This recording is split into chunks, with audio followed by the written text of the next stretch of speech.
In this video I'm going to show you how to change a rear wheel bearing on a Mark II Focus ST.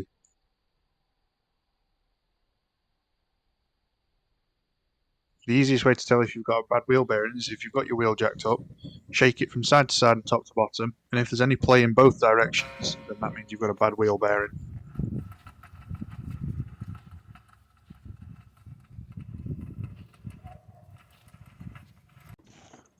To start with, you want to jack up the car,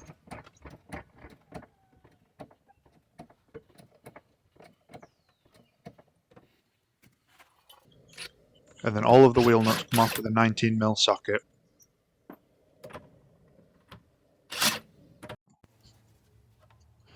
At the back of the caliper you want to take the end off the dust caps with a screwdriver, and then undo the guide pins inside with a 7mm Allen.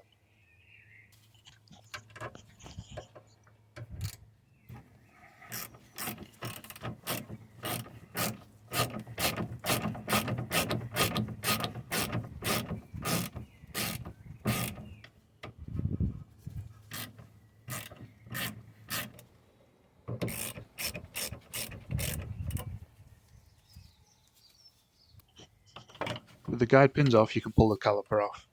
As you can see here, it took me quite a bit of a fight to get this one off.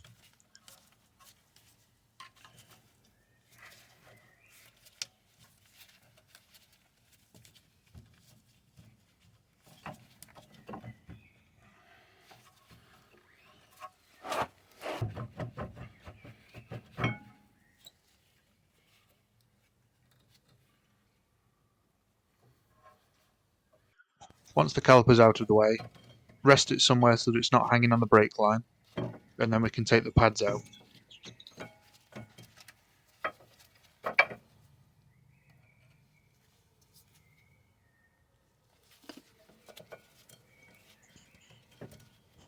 We then want to take off the mounting bracket, which is two 13mm bolts here and here. Once that's off, you can pull the brake disc off. If it's stuck on, you might need to give it a whack with a hammer a few times, but this one just came right off.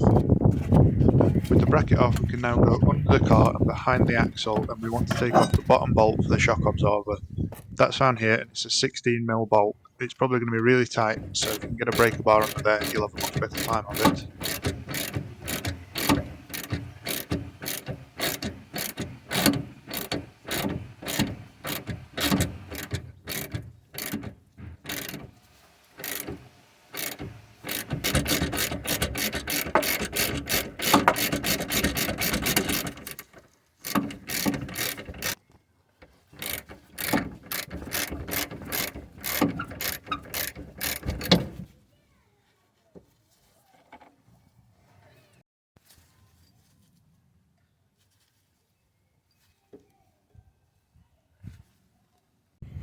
With the bolt undone, you can push the shock to one side, and then there's an electrical connector behind that you want to pull out.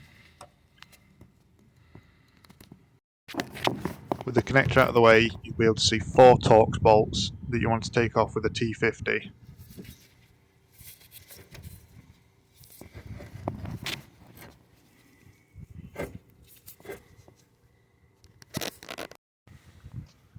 In my case, I could only get 2 of them off, the other 2 were completely stripped and I had to cut them off.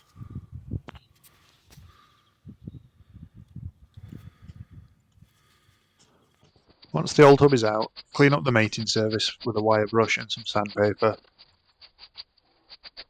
In this case, I also ordered a new dust shield as the old one was completely rusted, and I got new brakes as well as the current ones weren't in great condition.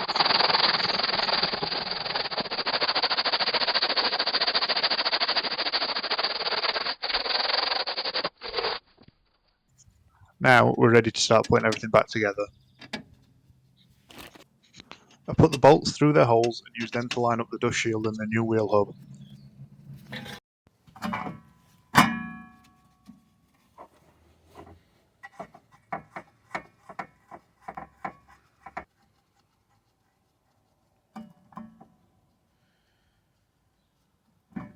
Then tighten them down from behind.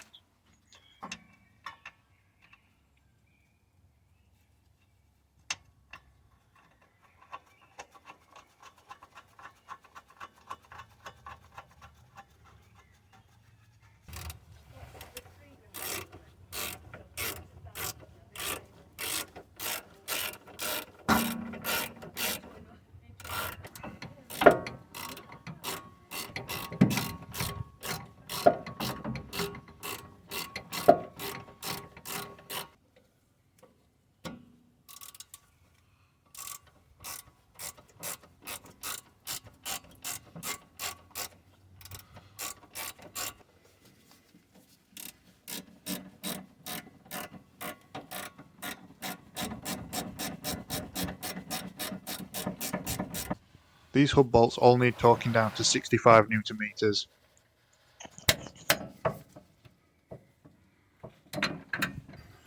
There's a specific process here where you then have to loosen all of these bolts off by a quarter of a turn in a specific order.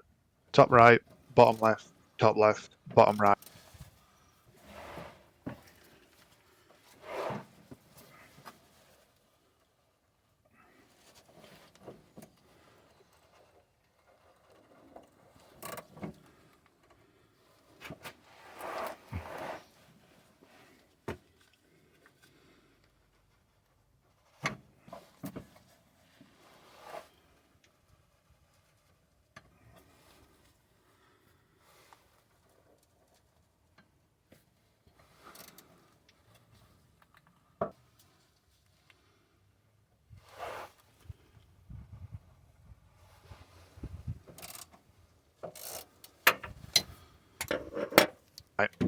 Then, torque them all back up to 65 Newton meters in the same order.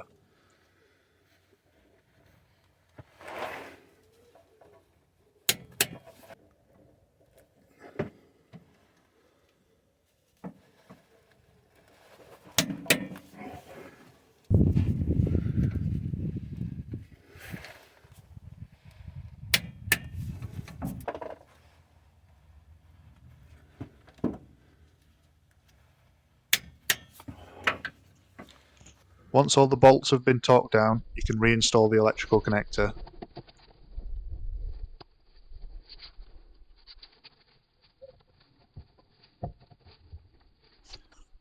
Next up is the shock absorber.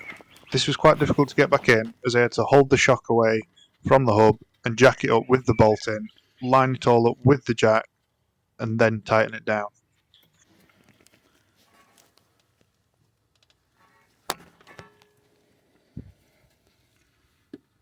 It took quite a few tries, but we got there in the end.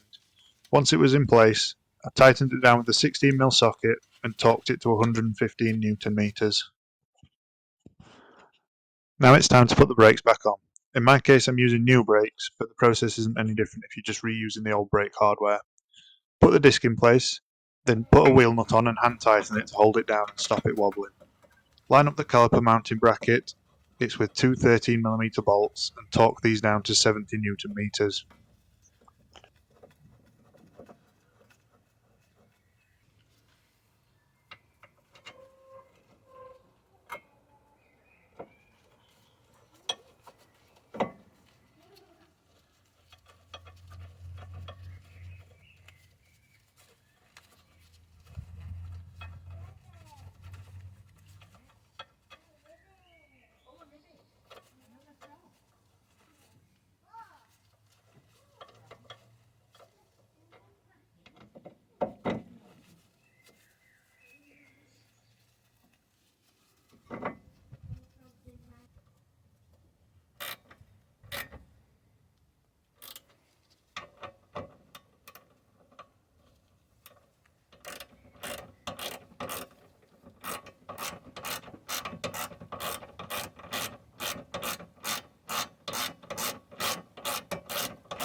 Add some copper anti-seize to the contact points on the brake pads and fit them into the bracket.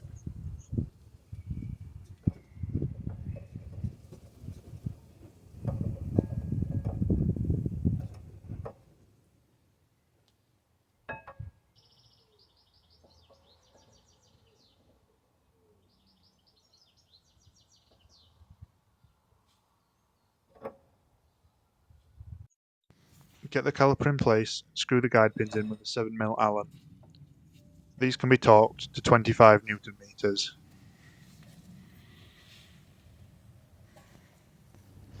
Now you can put the wheel back on. You can see here that I'm shaking the wheel side to side and top to bottom, and there's no longer any play in the wheel like there was before.